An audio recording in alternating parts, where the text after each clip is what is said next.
जय श्री कृष्णा। मैं संध्या शर्मा परमहंस योगानंद जी की आत्मकथा में आप सभी हरि भक्तों का स्वागत करती हूँ। योगानंद जी मिस्टर राइट और उनके कुछ साथी कुंभ मेले में गए थे। वहाँ से अब वे कोलकाता लौट रहे हैं। कुछ ही दिनों बाद वे लोग कलकत्ता पहुँच गए। श्री युक्तेश्वर जी से मिलने के लिए योगानंद जी बड़े आतुर थे। जब उन्होंने सुना कि कलकत्ता से दक्षिण में 300 मील दूर वे पुरी में हैं, तो वे कहते हैं मुझे घोर निराशा हुई। तुरंत पुरी चले आओ। यह तार मेरे गुरु भाई ने 8 मार्च को कलकत्ता के दूसरे गुरु भाई अतुल चंद्र राय चौधरी को भेजा था। इस संदेश का समाचार मेरे कानों तक भी आ गया। उसमें निहित अर्थ मुझे समझ में आ गया।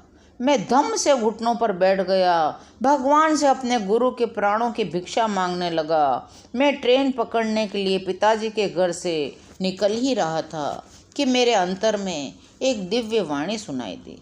आज रात पूरी मत जाओ, तुम्हारी प्रार्थना स्वीकार नहीं हो सकती। शोकाकुल होकर मैंने कहा, प्रभु आप पुरी में मेरे साथ रस्साकशी नहीं करना चाहते। जहाँ गुरुदेव के जीवन के लिए मेरी अनवरत प्रार्थनाएं आपको ठुकरानी पड़ेंगी, तो क्या आपकी इच्छा पर उन्हें उच्चतर कर्तव्यों के लिए जाना ही होगा? आंतरिक आदेश का पालन करने के लिए मैंने उस रात पुरी के लिए प्रस्थान नहीं किया। दूसरे दिन शाम को मैं ट्रेन पकड़ने के लिए चल पड़ा। रास्ते में 7 बजे एक काला सूक्ष्म मेघ आकाश में छा गया। बाद में जब ट्रेन पुरी की ओर दौड़ी जा रही थी, तो युक्तेश्वर जी मेरी अंतर्दृष्टि के सामने प्रकट हो गए। वे अत्यंत गंभीर मुद्रा में बैठे थे। उनके दोनों ओर प्रकाश का एक एक पिंड था। क्या सब कुछ समाप्त हो गया?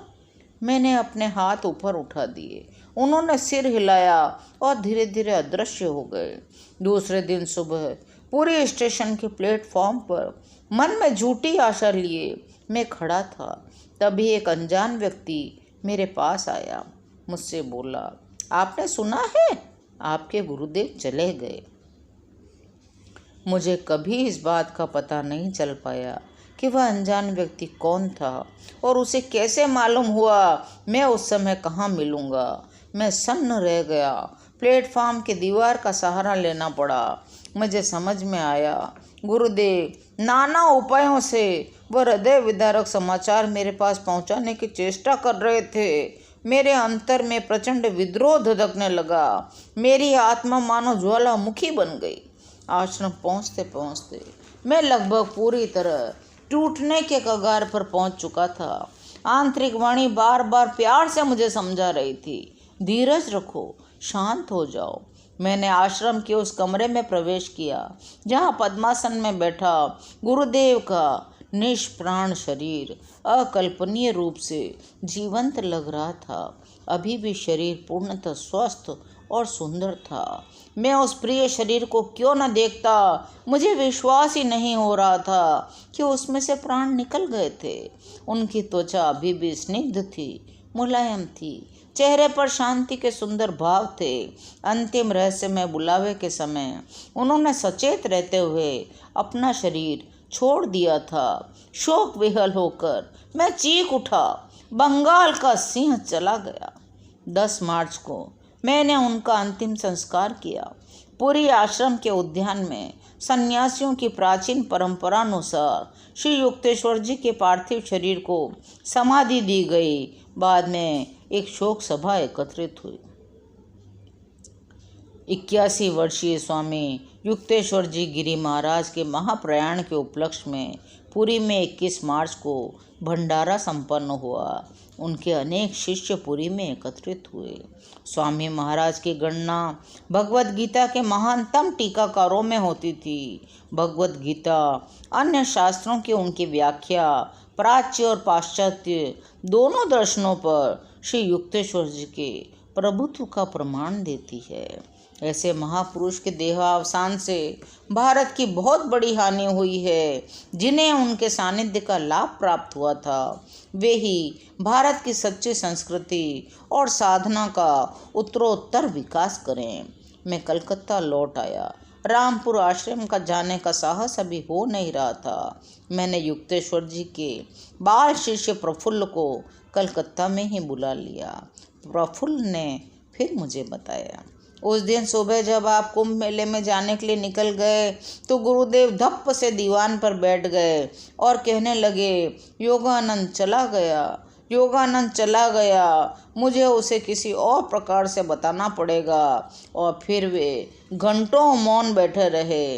इसके बाद मेरे व्याख्यान, कक्षाओं, साक्षात्कार पुराने मित्रों के साथ पुनर्मिलन से ही भरे रहे। खोखली हंसी, अनवरत कार्य व्यस्तता के जीवन प्रवाह के नीचे काले शोकाकुल विचार परमानंद की उस आंतरिक सरिता को मैली किए जा रहे थे। वे दिव्य ऋषि कहाँ चले गए? मैं अपने आत्मा की गहराइयों से पूछता जा रहा था। मेरा मन मुझे सांत्वना देता, यह अच्छा ही हुआ कि गुरुदेव का परम प्रेमी परमात्मा के साथ संपूर्ण मिलन हो गया। अब वे अपने तेज से अक्षय धाम में सदा के लिए चमक रहे हैं। मेरा हृदय विलाप कर रहा था। अब तुम फिर कभी उन्हें श्री रामपुर आश्रम में नहीं देख सकोगे, कभी नहीं कह सकोगे अपने मित्रों से कि देखो वो रहे भारत के ज्ञाना अवतार।